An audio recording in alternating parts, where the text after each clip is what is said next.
Chers membres d'Église et chers amis, bonjour. Je vous lirai aujourd'hui un passage du livre du prophète Ésaïe qui nous rappelle les bienfaits de Dieu envers son peuple. Au long de la lecture du livre d'Ésaïe, nous comprenons que la notion de peuple de Dieu s'adresse bien évidemment au peuple d'Israël, mais s'étend aussi à toutes les nations qui veulent marcher avec Dieu. Je vous inviterai à réécouter l'émission 302. Je vous lis aujourd'hui les versets 7 à 9 du chapitre 63 d'Ésaïe.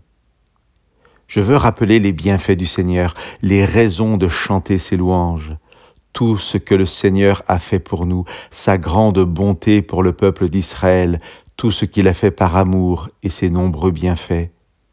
Il a dit des gens d'Israël, « Ils sont mon peuple, ce sont mes enfants, ils ne vont pas me tromper. » Et il a été leur sauveur. Dans toute leur souffrance, ce n'est pas un messager ou un ange qui les a sauvés, mais c'est le Seigneur lui-même. Dans son amour et sa compassion, il les a libérés, il les a portés et soutenus tout au long de leur histoire.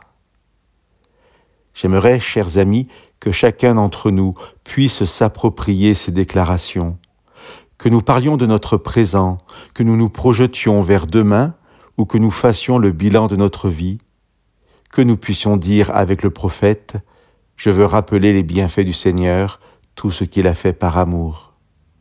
Comment être sûr que le Seigneur veille sur nous et quand nous sommes dans les épreuves, comment être sûr de sa présence? Parce que, nous dit le verset 9, dans toute leur souffrance, ce n'est pas un messager ou un ange qui les a sauvés, mais c'est le Seigneur lui-même.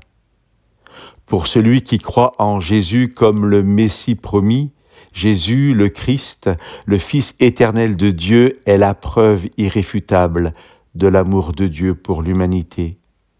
Lui qui a accepté de se faire simple homme, de vivre et de souffrir parmi l'humanité, dans l'unique but de nous réconcilier avec le Père et de nous sauver. Chers amis, que notre foi et notre assurance restent fermes. Dans toutes nos souffrances, ce n'est pas un messager ou un ange qui nous a sauvés, mais c'est le Seigneur lui-même. Que Dieu vous bénisse.